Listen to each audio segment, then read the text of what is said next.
जय हिंद दोस्तों, कैसे हैं आप सब लोग।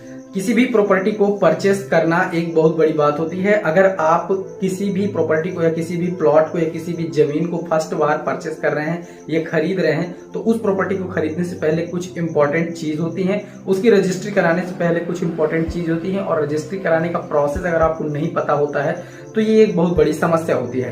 क्योंकि प्रॉपर्टी एक बार खरीदी जाती है, या फिर प्लॉट या फिर जमीन एक ही बार खरीदी जाती है, और उसमें आपकी पूरी पैसे इन्वेस्ट हो जाते हैं। तो प्रॉपर्टी खरीदने के बाद अगर आपका म्यूटेशन नहीं होता है, या फिर प्रॉपर्टी में कोई किसी प्रकार की समस्या आती है, तो ये एक बहुत बड़ी प्रॉब्लम क्रिएट कर देता है। प्रॉपर्टी खरीदने से पहले कुछ ऐसी चीजें हैं जो कि आपको सही तरीके में जाननी चाहिए, और बहुत ही इंपॉर्टेंट होता है इन चीजों को जानना। साथ में प्रॉपर्टी की रजिस्ट्री कैसे कराते हैं, इसका कंप्लीट प्रोसीजर क्या होता है, आज के इस वीडियो पे मैं पूरा क्लैरिफाई करने वाला हूं। आज के इस वीडियो को आप पूरा लास्ट तक देखिएगा, स्किप मत कीजिएगा। इसमें आपको प्रॉपर्टी रजिस्ट्री कराने का कंप्लीट प्रोसीजर, प्लस साथ में जो भी चीजें आपको इंपॉर्टेंट सर्च करनी चाहिए, प्लस जो भी डॉक्यूमेंट्स लगते हैं, इसका कंप्लीट प्रोसेस बताने वाला हूं। A to Z property purchase करने का कंप्लीट प्रोसेस आज की इस वीडियो पे कवर करेंगे। हाय गाइस, मैं हूं चंद्रभान चक्रवर्ती, आप देख रहे हैं अपने यूट्यूब चैनल टेक रेवेन्यू। चलिए वीडियो शुरू करते हैं।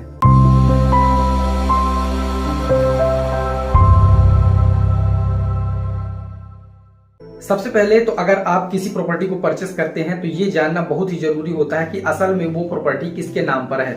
जैसे फॉर एग्जांपल के नाम पर अगर आप किसी प्लॉट या फिर किसी प्रॉपर्टी या फिर किसी जमीन को खरीदते हैं, तो ये जानना बहुत ही जरूरी है कि वो प्रॉपर्टी किसके नाम पर रजिस्टर्ड है। क्योंकि कई बार ऐसा हो जाता है कि धोखाधड़ी से आपको किसी की प्रॉपर्टी किसी के नाम पर फेक रजिस्ट्री करा के बेच दी जाती है, जिससे आपको ये लगता है कि प्रॉपर्टी तो हमने खरीद ली, लेकिन असल में आपके साथ स्कैम हो गया होता है। इसे चेक करने के लिए वो इस स्टेट की लैंड रिकॉर्ड की साइट पर जा सकता है, या फिर अपने नजदीकी अंचल कार्यालय में अपने उस हल्के के पटवारी से संपर्क कर सकता है।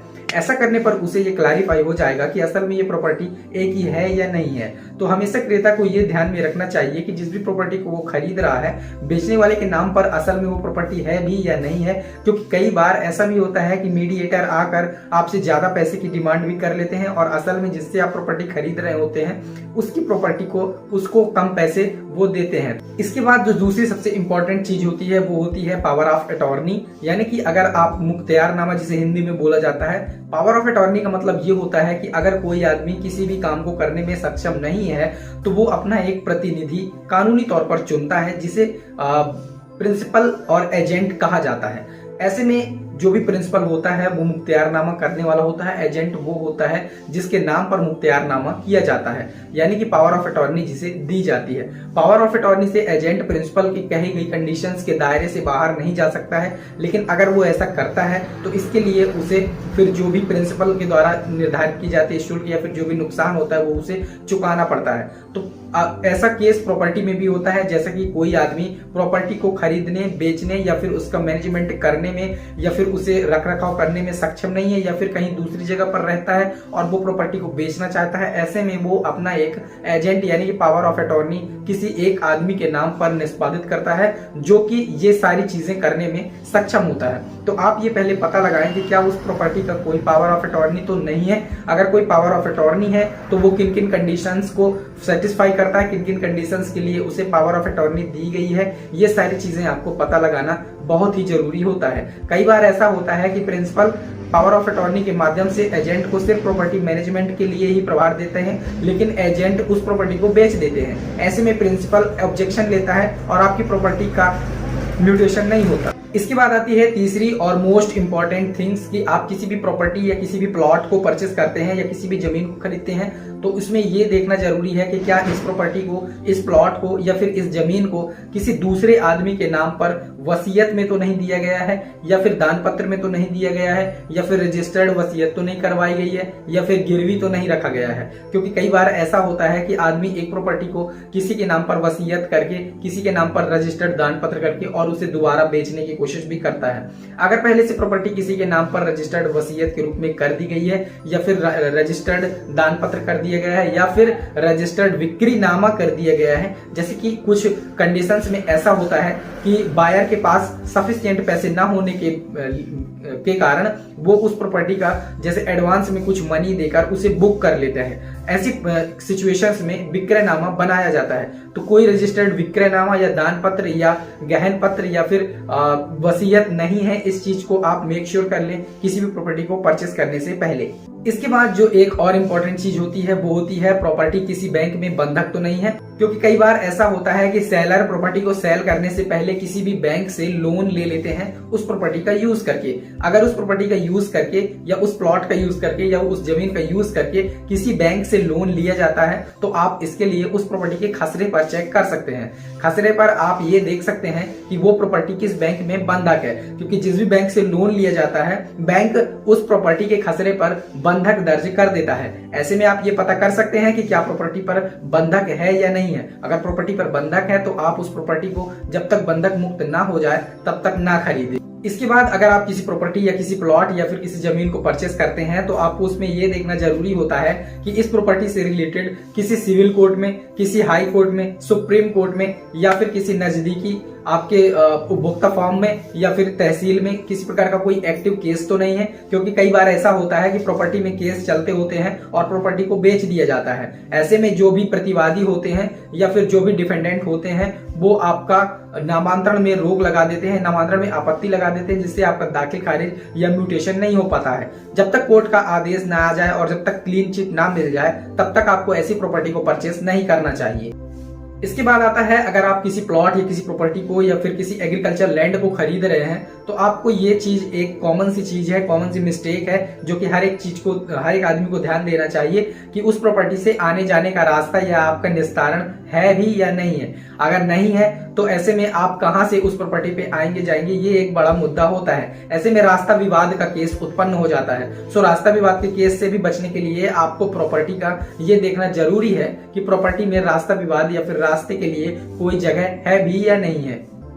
इसके बाद जो मोस्ट और सबसे ज्यादा इंपॉर्टेंट चीज होती है प्रॉपर्टी में शामिल खाता धारक या सह खाते धारकों का होना। अगर आप कोई ऐसी प्रॉपर्टी खरीद रहे हैं जिसमें से एक भाई अपना हिस्सा बेच रहा है तो इसमें से आपको उन सभी शामिल खाता धारकों की मंजूरी मिलना बहुत ही जरूरी होता है, क्योंकि कई बार ऐसा होता है कि दो लोगों के हिस्से की प्रॉपर्टी एक आदमी अकेले ही बेच जाता है। जब आपका म्यूटेशन होता है, जब इस्तेहार होता है तो दूसरे आदमी को जब पता चलता है कि ये मेरे हिस्से की भी प्रॉपर्टी बेच चुका है तो ऐसे में वो आपके म्यूटेशन में आपत्ति लगाता है, यानी कि नामांतरण या दाखिल खारिज में रोक लगाता है और आपकी प्रॉपर्टी का दाखिल खारिज नहीं होता है। तो आप ये मेक श्योर कर लें कि जो भी शामिल खाते की प्रॉपर्टी में जितना भी हिस्सा आप खरीद रहे हैं क्या एक्चुअल में उतना हिस्सा उस आदमी के नाम पर है भी या नहीं है, या फिर वो आदमी किसी दूसरे के हिस्से की प्रॉपर्टी तो मुझे नहीं बेच रहा है, जैसे कि अपने भाई, चाचा, दादा या फिर शामिल खाते की प्रॉपर्टी में किसी अन्य शामिल खाते धारक का हिस्सा तो मुझे नहीं बेच रहा है। ये मेक श्योर करने के बाद ही आप उस प्रॉपर्टी को परचेस करें।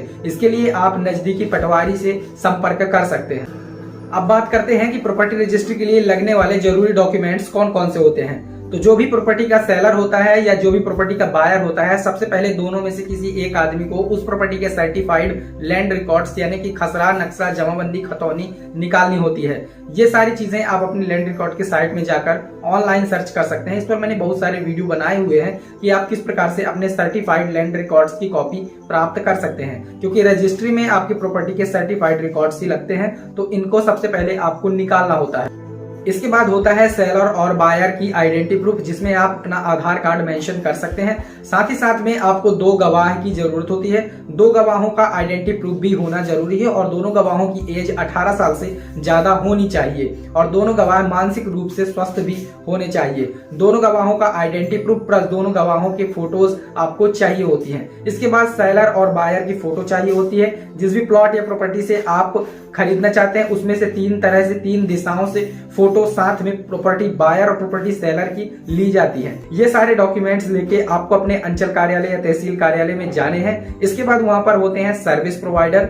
सर्विस प्रोवाइडर से आपको कांटेक्ट करना है। सर्विस प्रोवाइडर आपके सारे डॉक्यूमेंट्स लेके और आपकी प्रॉपर्टी जितनी भी है उसका एरिया कैलकुलेट करके आपको रजिस्ट्री चार्ज बताते हैं कि इतनी रजिस्ट्री चार्ज आपकी आएगी। सारे डॉक्यूमेंट्स तैयार करके वो आपकी एक सेल डीड प्रिपेयर करता है। सेल डीड प्रिपेयर करने के बाद उस रजिस्ट्रार को संबंधित रजिस्ट्रार को फॉरवर्ड करता है। संबंधित रजिस्ट्रार के सामने सेलर और बायर के बीच में जो भी पैसे की जो डिमांड होती है, जितनी भी सेलर और बायर के बीच में जो भी एग्रीमेंट होता है कि कितनी प्रॉपर्टी में कितने पैसे में इस प्रॉपर्टी को बेचना है, उस प्रॉपर्टी के पैसे का लेन देन होता है रजिस्ट्रार के सामने, और रजिस्ट्रार पूछता है सेलर से भी, बायर से भी, क्या आप इस प्रॉपर्टी को बेचना चाहते हैं या फिर आप इस प्रॉपर्टी को खरीदना चाहते हैं। दोनों की रजामंदी और दोनों की मंजूरी की होने पर ही उस प्रॉपर्टी की रजिस्ट्री को अप्रूव रजिस्ट्रार के द्वारा किया जाता है और आपकी रजिस्ट्री कंप्लीट हो जाती है। इस प्रकार से आप किसी भी प्रॉपर्टी को खरीदने से पहले चेक कर सकते हैं, प्रॉपर्टी की कंप्लीट रजिस्ट्री करा सकते हैं। अगर आपको वीडियो कंप्लीटली पसंद आया हो तो उम्मीद करता हूं कि आप लाइक करेंगे, दोस्तों के साथ शेयर करेंगे, चैनल को सब्सक्राइब जरूर करेंगे। अगर आपके मन में कोई डाउट हो तो कमेंट सेक्शन में जरूर पूछेगा, आपको वहां पर इसका रिप्लाई जरूर मिल जाएगा। थैंक यू दोस्तों, मिलते हैं नेक्स्ट वीडियो में, तब तक के लिए जय हिंद।